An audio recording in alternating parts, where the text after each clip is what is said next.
네, 하나님의 사랑과 축복이 가득한 우리 모든 성도님들 되시기를 바라겠습니다. 여러분, 어떻게 설 명절 잘 보내셨습니까? 믿음으로 승리하셨습니까? 하나님의 은혜와 진리가 풍성한 여러분의 가정이 되실 수 있기를 바라겠습니다. 그런데 여러분, 이렇게 우리가 믿음으로 선포했지만은 또 명절에 은근히 스트레스 받은 분들도 계실 것입니다. 오랜만에 만난 가족들 앞에서 정말 이렇게 이유 모르는 의문의 패배를 당하면서 또 얼굴은 웃고 있지만 마음 한켠에서 왜 나는 이것밖에 안 될까라고 이렇게 또한 스트레스를 받은 부분들도 있을 것입니다. 그런데 여러분, 이것은 명절만의 이야기가 아니죠. 매일 우리는 이 질문 앞에서 살아갑니다. 나는 지금 얼마나 가치 있는 사람인가? 여러분, 직장에서 한번 생각해 보십시오. 직장에서는요, 여러분들을 뭐라고 부르시죠? 인적 자원이라고 부릅니다. 여러분, 자원이라는 의미가 무엇일까요? 이것은요, 필요를 따라서 사용되어지고 효율이 떨어지면 언제든지 교체할 수 있는 대상이라는 것입니다. 그래서 학교에서는 성적으로, 또한 사회에서는 연봉으로, SNS에서는 팔로워 숫자로 우리를 평가하는 것이죠. 그리고 우리는 모르는 사이에 성과를 내 자신의 존재 가치처럼 여기며 살아간다는 것입니다. 그래서 어느 날 몸이 아프거나 또 성과가 떨어지거나 기대에 못 미치는 상황이 발생하게 되면 나도 모르게 불안해하는 것입니다. 내가 더 이상 쓸모가 없어진 것은 아닐까? 내가 부족하고 뒤떨어지는 것 아닐까라고 말이죠. 더 두려운 것은요, 이 논리를 여러분 하나님 앞에까지 가지고 간다라는 것입니다. 그래서 열심히 봉사하면 인정을 받을 수 있는 것 같고, 더 헌신하면 더 사랑받을 수 있는 것 같고, 잘하면 복받고 못하면 멀어질 것 같은 그러한 하나님과의 관계마저도 은근히 그러한 성과로서 이렇게 대하는 부분들이 있다라는 것입니다. 하지만 여러분, 오늘 우리가 함께 읽은, 시간 관계상 다 읽지는 못했지만 이 요한복음 10장의 말씀은요, 이 모든 것들을 다 뒤집으시는 하나님의 말씀인 것입니다. 그분은 우리에게 너가 얼마나 유용하냐라고, 필요 있냐라고 묻지 않으십니다. 오히려 이렇게 말씀하시죠. 나는 선한 목자다. 여러분, 이 말씀은요, 단순한 비유가 아닙니다. 하나님께서 친히 자기 백성의 목자가 되어 주시겠다고 약속하셨던 그 언약의 성취인 것입니다. 그리고 무엇보다도 선한 목자는 양을 이용하지 않습니다. 도리어 양을 위해서 자기 목숨을 내놓는 분이시다라고 말씀하고 있습니다. 사랑하는 여러분, 여러분은 지금 어떤 음성을 들으며 살아가고 계십니까? 세상의 평가 속에서 자원으로 살고 있습니까? 아니면 선한 목자의 음성을 들으며 양으로 살아가고 있습니까?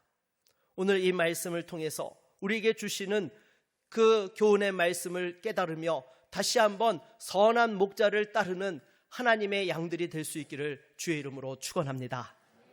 먼저 첫 번째로, 쓸모가 끝나면 관계도 끝나는 것이 세상의 논리입니다.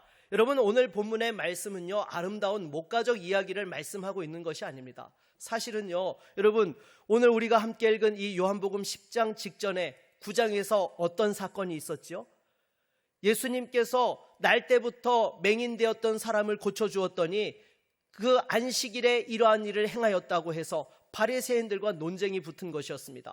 그리고 그 고침받은 사람은 예수님을 변호하였다가 예수의 제자라고 그렇게 취급당하면서 회당에서 쫓겨나게 되었던 것이죠. 여러분, 눈을 뜬 사람을 축복하기는커녕 도리어 안식의 규정을 어겼다라고 시비를 걸었던 것입니다. 이에 대해서 예수님께서 이렇게 말씀하시죠. 삭구는 목자도 아니요 양도 재앙이 아니다라고 이렇게 말씀을 하십니다. 여러분, 삭구는 어떤 사람입니까? 양떼를 돌보고 있지만은요, 책임을 지지 않는 사람이라는 것입니다. 가장 위험이 닥치면 먼저 도망치는 사람이 삭군이라는 것입니다. 그래서 이 삭군에게 있어서 가장 중요한 기준은 무엇이냐? 내가 손해를 보느냐, 이익을 얻느냐가 가장 중요하다라는 것이죠. 그래서 이리가 오게 되면 양을 버리고 도망하게 되는 것입니다. 양은 삭군에게 소중한 존재가 아니라 관리 대상이기 때문인 것이죠. 여러분, 이것이 바로 어떻게 보면 우리가 살아가고 있는 세상의 기본 구조이기도 한 것입니다. 세상은요, 우리를 필요로 합니다. 하지만 무엇이 있습니까? 조건이 있습니다. 생산성이 있고 성과가 나올 때만 우리를 필요로 한다라는 것이죠. 원하는 그러한 수익을 내지 못하면은 그 관계는 조정되는 것이 냉정하지만 현실이라는 것입니다. 여러분, 인간관계도 다르지 않죠. 내가 힘이 있고 줄 수 있는 것이 있을 때는 어때요? 사람들이 내가 연락하지 않아도 알아서 찾아오고 연락이 옵니다. 그런데 내가 힘이 약해지고 더 이상 도움이 되지 않으면 그 관계가 서서히 멀어지게 된다라는 것입니다.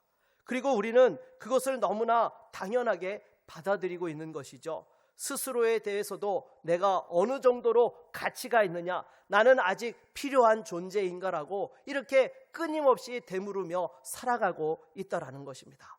그러나 여러분, 본문은 단호하게 말씀하고 있습니다. 삭군과 목자는 다르다고요.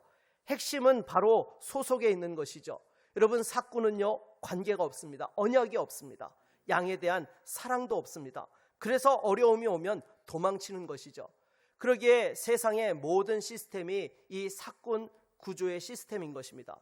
국가도 조직도 다 그렇습니다. 심지어 교회도 타락하게 되면 그렇게 되는 것이죠. 겉으로는 돌보는 것 같지만은 실제로는 유지와 이익이 우선이 된다라는 것입니다. 그래서 여러분, 이 요한복음의 10장 말씀은요, 당시 종교 지도자들과 바리새인들의 그러한 모습을 두고 예수님께서 하신 말씀인 것입니다. 유대 종교 지도자들은 하나님의 율법을 가지고 있었지만 양을 사랑하지 않았습니다. 체제를 지켰지만 영혼을 품지 않았습니다. 이 삭군의 세계에서는 양이 중심이 아니라 체제가 중심이고 이익이 중심이고 안전이 우선이기 때문인 것입니다. 그리고 그 세계에서 양은 언제든지 교체할 수 있는 것입니다. 쓸모가 닿으면 밀려나고 약해지면 주변으로 또한 밀리게 되는 것입니다. 그래서 충성도 계산되고 헌신도 평가되고 사랑조차 조건이 붙게 되는 것입니다. 그래서 우리가 매일 듣는 세상의 음성이 무엇입니까? 너를 증명하여라. 성과가 얼마나 되느냐, 가치를 증명하여라 라고 이렇게 이야기한다라는 것입니다. 여러분, 이 음성에 사로잡히게 되면은요, 우리는 점점 두려움 속에서 살아가게 되는 것이죠. 지금 당장은 성과를 내는 것 같아도 언제 내가 도태될 줄 모른다라는 그런 불안과 염려와 두려움에 휩싸이게 되는 것입니다. 여러분, 제가 천안에서 사역할 때에 조금 시간이 지난 이야기이기는 하지만은 쌍용 자동차에서 근무하다가 집단 해고를 당한 성도님들 가정이 10가정이 넘었습니다. 하루아침에 일자리가 사라져버린 거예요. 아이들이 커나가고 있고 대학을 보내야 되는 그 상황 속에서 갑자기 그냥 이렇게 길바닥에 앉게 되었던 것입니다. 그래서 교회에 와서 울먹이면서 하나님 도와달라고 그렇게 간절하게 기도하던 모습들을 제가 아직도 기억하고 있습니다. 그러나 여러분, 예수님께서는 바로 그 세계 한복판에서 이렇게 말씀하십니다. 나는 선한 목자다. 여러분, 이것은요, 그냥 하시는 말씀이 아니라 다시 한번 이 하나님께서 이 세상을 하나님께서 친히 다스려 주시겠다라고 말씀해 주시는 것입니다. 사랑하는 여러분, 여러분은 지금 어떠한 논리로 살아가고 계십니까? 삭군의 음성을 따라가고 있습니까? 아니면 선한 목자의 음성을 따르고 있습니까? 우리 옆에 계신 분들과 이렇게 한번 인사해 보도록 하겠습니다. 당신은 부품이 아닙니다. 네, 하나님의 선한 목자 되신 우리 주님을 따르는 하나님의 양떼인 줄로 믿습니다. 두 번째로 우리에게 주시는 교훈은 선한 목자는 우리를 위해 목숨을 버리셨습니다. 여러분, 11절 말씀을 우리 한번 같이 읽어보도록 하겠습니다. 11절입니다. 나는 선한 목자라. 선한 목자는 양들을 위하여 목숨을 버리거니와. 아멘. 여러분, 이것은요, 그냥 위로의 말씀이 아닙니다. 오랜 구약의 약속을 성취하시는 하나님의 말씀이죠. 여러분, 하나님께서는 구약에서 반복해서 자기 백성들에게 뭐라고 말씀하셨습니까? 내가 친히 내 양을 찾겠다. 내가 그들의 목자가 되겠다라고 말씀을 하셨습니다. 그래서 시편 23편에도 보게 되면 다윗은 여호와는 나의 목자시니라고 이렇게 고백을 하였던 것이죠. 그런데 바로 이 요한복음 10장에서 예수님께서 당신을 가리켜서 나는 선한 목자다라고 이렇게 말씀하십니다. 바로 그 하나님의 약속을 이루시기 위해 이 땅에 오셨다라는 것을 말씀하고 있는 것이죠. 그런데 더 놀라운 말씀이 이어지고 있습니다. 선한 목자는 양을 위해서 목숨을 버린다는 거예요. 여러분 상식적으로 생각해 보십시오. 목자가 양을 왜 기르죠? 털을 깎고 젖을 얻고 나중에 잡아먹기 위해서 기르는 거예요.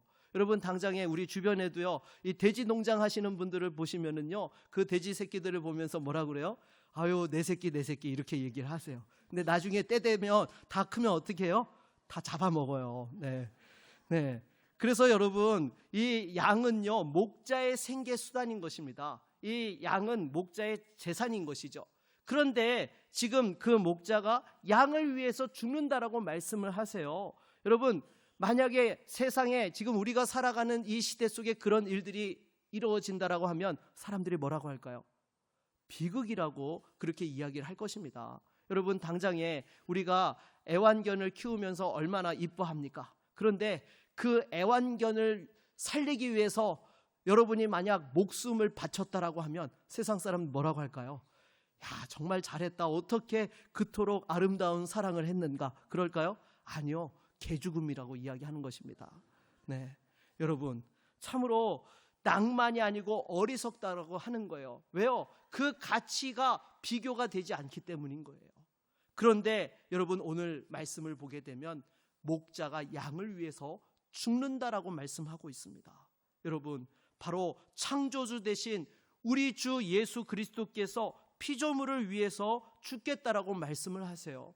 이것이 바로 복음이라는 것이죠. 한 동네에 일찍 부모를 여의고 함께 살아가고 있는 형제가 있었습니다. 동생은 방탕한 삶을 살았고 또 형은 그래도 신실하게 하나님을 믿는 하나님의 사람이었던 것이죠. 그런데 어느 날 이 동생이 살인사건에 휘말리게 되었던 것입니다. 그때에 이 형이 경찰서에 찾아갑니다. 그리고 자신이 그 죄를 저질렀다라고 동생의 죄를 다 뒤집어 쓴 거예요. 결국 법정에서 사형이 선고되고 형장의 이슬로 사라지게 되었던 것이죠. 형은 마지막으로 세상을 떠나기 전에 동생에게 편지를 보냈습니다. 사랑하는 동생아, 나는 너를 대신해서 먼저 하늘나라로 간다. 내가 믿던 하나님을 너가 꼭 붙들고 살아다오라고 이 마지막 한마디를 남기고 세상을 떠났던 것입니다. 동생은 형이 자신을 대신해서 죽었다라는 것을 알게 되었습니다. 그날 이후로 이 동생은 이전처럼 방탕한 삶을 살 수 없었습니다. 동생은 형의 옷을 입고 형이 믿던 하나님을 붙들고 형처럼 살아갔던 것입니다. 여러분 이것이 가능한 이야기입니까? 오늘날 누가 동생을 대신해서 죽겠습니까? 법적으로도 상식적으로도 말이 되지 않습니다. 그런데 그 말이 되지 않는 이야기가 바로 십자가 사건이라는 것입니다. 여러분 우리 예수님께서는요 자기의 죄 때문에 십자가에서 돌아가신 것이 아닙니다. 바로 저와 여러분의 죄를 대신해서 십자가를 지신 것입니다. 그래서 18절 말씀에도 보게 되면 이를 내게서 빼앗는 자가 있는 것이 아니라 내가 스스로 버리노라라고 이렇게 말씀하셨던 것이죠. 강요에 의해서 십자가를 지신 것이 아니라 저와 여러분을 살리기 위해서 대신 그 죄를 담당하셨던 것입니다. 그래서 여러분 목자가 양을 대신해서 죽은 것이 십자가 사건인 것이죠. 그리고 이것은 공의가 무너진 것이 아닙니다. 도리어 하나님의 공의를 충족한 사건이 되었던 것입니다. 그래서 저와 여러분들은 그 예수님의 보혈의 공로로 말미암아서 정말 하나님 앞에 담대하게 나아갈 수 있는 은혜를 입게 된 것이죠. 그리고 여러분 복음은요 여기서 멈추지 않습니다. 동생이 형의 죽음을 알게 된 순간에 더 이상 예전처럼 살 수 없었던 것처럼 십자가를 제대로 경험한 사람은요 이전과 똑같이 살아갈 수 없다라는 것입니다. 은혜를 아는 순간 방탕은 더 이상 자유가 아닙니다. 우리는 그리스도의 의의 옷을 입고 정죄의 옷이 벗겨진 사람이 되었다라는 것입니다.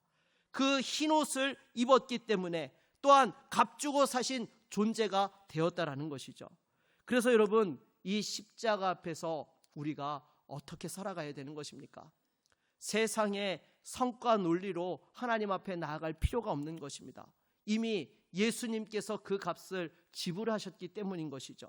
이제 우리에게 놓인 것은 그 선한 목자 되신 예수 그리스도의 음성을 듣고 따르는 것이 우리의 삶이라는 것입니다. 그래서 무엇보다도 우리 옆에 있는 분들과 이렇게 한번 인사해 보도록 하겠습니다. 당신은 예수님의 핏값입니다. 네, 여러분은 예수님의 핏값으로 구원받은 하나님의 자녀인 줄로 믿습니다. 세 번째로, 아무도 그분의 손에서 우리를 빼앗을 수 없다라는 것입니다. 여러분, 이 요한복음 10장의 말씀을 잘 이해하기 위해서는요, 이스라엘에서 양을 키우는 법을 좀 알 필요가 있습니다. 여러분, 이스라엘에서는요, 들판에서 이 양떼들을 이렇게 몰고 다니면서 양을 키우는데요, 목자들이 여러 양떼들이 함께 밤이 되면은요, 한 울타리 안에 양들을 모은다고 합니다. 왜냐하면 여러분, 밤이 되면 어때요? 이 짐승들이 와서 양을 물어갈 수 있기 때문에 이렇게 그 양을 키우는 목자들이 함께 그 한 울타리 안에다가 양떼를 모아 놓고 이렇게 지킨다라는 것이죠. 그래서 아침이 되면은 목자들이 하나씩 문 앞에 서가지고요, 각각 자기 양을 부르는데요, 기가 막히게 그 목자의 음성을 따라서 그 양들이 다 따라간다라는 거예요. 여러분, 이 서로 뒤섞여 있는데도 불구하고 여러 목자가 부르는데도 자기 목자의 음성을 기가 막히게 듣고 따라간다라는 것입니다. 그래서 3절 말씀을 보게 되면은요, 양은 그의 음성을 듣나니 그가 자기 양의 이름을 각각 불러 인도하여 내느니라 라고 이렇게 말씀을 하고 있는 것이죠. 그리고 5절 말씀을 우리 한번 자막으로 읽어볼까요? 타인의 음성은 알지 못하는 고로 타인을 따르지 아니하고 도리어 도망하느니라. 아멘. 그래서 여러분, 이 양들이요, 목자를 따르는 데 있어서 핵심이 무엇일까요? 바로 음성과 소속이라는 거예요. 양이 목자를 따르는 이유는요, 똑똑하기 때문이 아닙니다. 여러분, 양은요, 여러분 아시겠지만은요, 이 눈이 잘 안 보이기로 유명한 동물 중에 하나입니다. 그리고 이 발도 어때요? 네, 아무것도 없어요. 여러분, 이 양은요, 정말 쓸 수 있는 무기도 하나도 없는 것이 양이라는 것이죠. 그래서 이 양은 쉽게 길을 잃어버리는 그러한 동물이기도 하다라는 것입니다. 이런 양에게 필요한 것은요, 날카로운 무기와 지도가 아니라 바로 목자가 필요하다라는 것입니다. 이 목자가 양을 지켜줄 때에 양은 평안하고 풍족한 삶을 살 수 있게 되는 것이죠. 그래서 이 양에게는요, 목자의 음성이 익숙한 것입니다. 왜요? 목자를 따라가면 무엇이 있어요? 풀이 있습니다. 목자를 따라가면 무엇이 있어요? 물이 있습니다. 어려움이 있으면 이 목자가 와서 건져주는 거예요. 그래서 여러분, 우리 주님께서도 마찬가지인 것입니다. 우리가 예수님의 음성을 듣게 된 것은요, 내가 먼저 예수님을 찾았기 때문이 아니라 먼저 주님께서 우리를 불러주셨기 때문인 것입니다. 무엇보다도 그 음성이 우리 안에 생명을 일으키셨기 때문에 우리는 그 주님의 음성을 알고 따라가게 된다라는 것입니다. 그래서 여러분, 본문은요, 더 구체적으로 말씀하고 있는 것을 보게 됩니다. 자기 양의 이름을 각각 부른다라고 말씀을 하고 있습니다. 목자는요, 그냥 통칭으로 얘들아 가자라고 이렇게 부르지 않는다라는 거예요. 개별로 부른다라는 것입니다. 그런데 우리는 살면서 종종 그냥 수많은 사람들 중에 그냥 하나 내지는 번호처럼 느껴지며 살아갈 때가 있다라는 것입니다. 당장에 여러분들 누군가에게 가서 내가 어떤 사람이라는 것을 딱 증명하기 위해서는 어떻게 해야 되죠? 뭐가 필요해요? 네, 주민등록증이 필요합니다. 내가 아무리 김경택이라고 이야기해도요, 은행에서 믿어주지 않습니다. 꼭 주민등록증을 내보여야지만 그거를 보고 나라고 인정해 주는 것이죠. 그리고 식당이나 은행에 가면은요, 여러분 뭘로 불려져요? 대기표 번호로 불려집니다. 536번 손님 오십시오. 그러면 네, 거기에 따라가야 되는 거예요. 수많은 숫자 중 하나인 것입니다. 그러나 여러분, 선한 목자 되신 우리 주님께서는 여러분의 이름을 아시는 거예요. 이름만 아는 것이 아니라 여러분의 과거도, 또한 실패도, 또 아무에게도 말 못하는 상처와 아픔까지도 다 아시면서 여러분을 부르고 계신다라는 것입니다. 그런데 이 부르심은요, 단순한 초청이 아니죠. 생명을 일으키는 권세가 있습니다.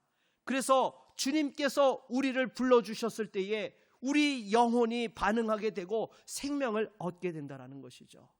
마치 김춘수 시인의 그 시에서 꽃을 불러줬을 때에 꽃이 되었던 것처럼, 여러분, 우리 주님께서 불러주셨을 때에 우리의 영혼이 주님 앞에 반응하게 된다는 것입니다. 여러분, 이것이 얼마나 큰 위로가 되고 은혜가 되는지요. 여러분, 만약에 내 힘과 노력으로 하나님 앞에서 인정받고 구원받을 수 있다라고 한다면 그 구원을 지킬 수 있는 사람은 아무도 없습니다. 그러나 하나님께서 우리를 친히 목자 되어서 불러주셨기 때문에 우리는 그 은혜를 힘입어 살아갈 수 있게 된 것이죠.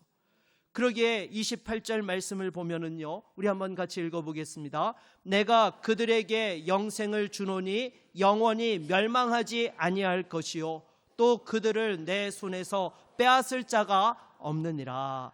아멘. 여러분, 이 말씀을 보시면 우리 주님께서 영생을 주실 때에 어떤 조건을 붙이셨습니까?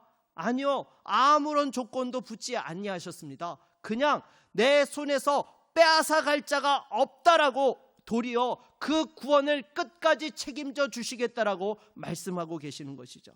그래서 무엇보다도 우리가 붙들고 있는 이 손이 만유보다 크신 하나님 아버지의 손인 줄로 믿습니다.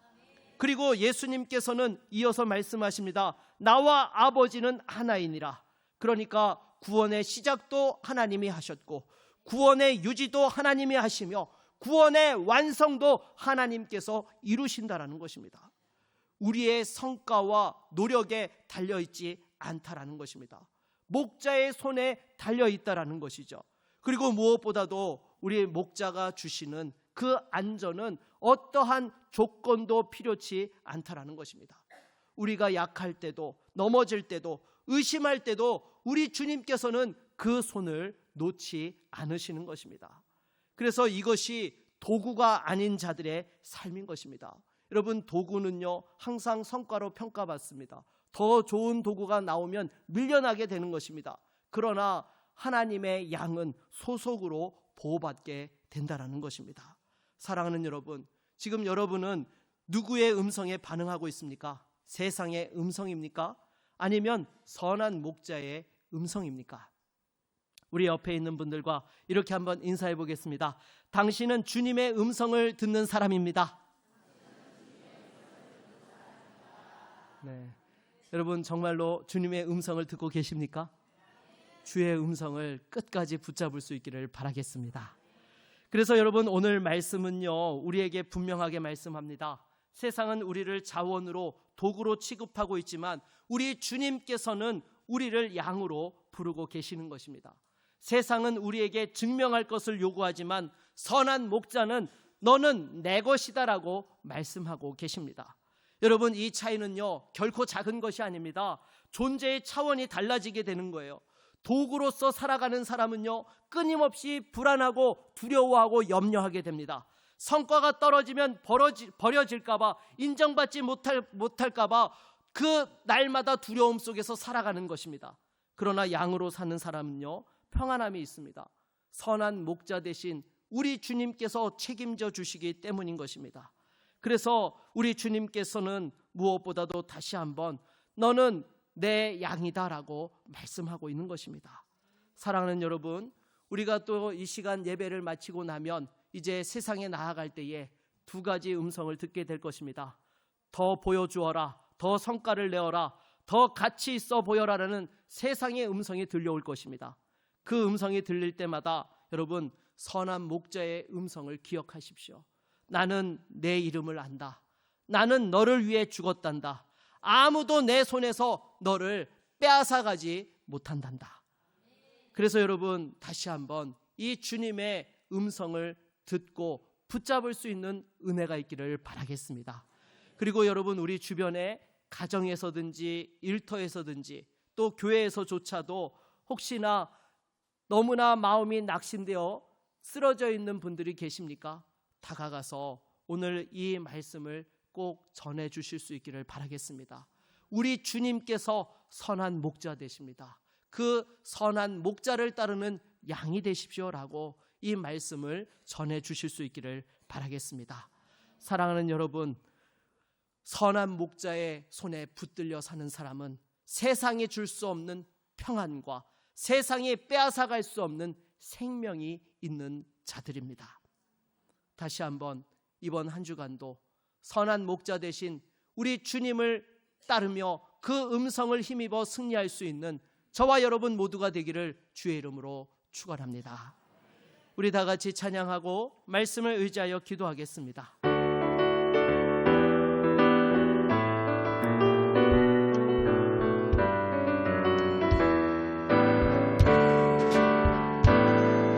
선하신 목자 날 사랑하는 분 주 인도하는 곳 따라가니 주의 말씀을 나 듣기 위하여 주 인도하는 곳 따라 선하신 목자 날 사랑하는 분 주 인도하는 곳 따라가니 주의 말씀을 나 듣기 위하여 주 인도하는 곳 따라 나를 푸른 초장과 실만한 물가로 내 선하신 목자 날 인도해 험한 산과 골짜기로 내가 다닐지라도 내 선하신 목자 날 인도해 나를 푸른 초장과 실만한 물가로 내 선하신 목자 날 인도해 험한 산과 골짜기로 내가 다닐지라도 내 선하신 목자 날 인도해. 여러분, 이 시간 말씀을 의지하여 함께 기도합시다. 세상의 소리를 들으면서 두려워하고 염려하고 방황하며 살아가고 있지는 아니하였습니까? 주여, 이 시간 다시 한번 선한 목자 되신 주의 음성을 따르기 원합니다. 주님, 우리에게 말씀하여 주시옵시고 다시 한번 그 목자의 푸른 초장으로 인도받게 하여 주시옵소서. 우리 함께 같이 주님 찾고 기도하며 나아갑니다. 주여, 하나님 아버지, 이 시간 다시 한번 하나님의 말씀을 우리에게 들려주시니 감사합니다. 세상의 소리에 지쳐서 두려워하고 염려하며 걱정하며 살아가는 성도들, 다시 한번 선한 목자 되신 우리 주님의 음성을 따르게 하여 주시니 감사합니다. 우리를 푸른 초장으로 인도하시며 실만한 물가로 험한 산과 골짜기에서도 나를 인도하시는 목자 되신 우리 주님을 바라보니 주여, 사랑하는 성도들을 붙들어 주시옵시고 어떠한 상황들 속에서도 지켜주시고 건져주시며 하나님의 평강으로 인도하여 주시옵소서. 그 가정과 일터에서 주의 몸된 교회에서 다시 한번 하나님의 뜻을 깨닫게 하여 주시고 주님의 음성에 귀 기울이게 하여 주시며 날마다 그 주님의 풍성한 은혜를 누리며 살아갈 수 있는 우리 모든 성도들 될 수 있도록 은혜 베풀어 주시옵소서. 세상이 빼앗아갈 수 없는 그 생명의 축복과 하나님의 은혜를 다시 한번 누리며 승리할 수 있는 우리 모든 성도들 될 수 있도록 인도하여 주시옵소서. 우리와 함께하여 주실 줄로 믿습니다.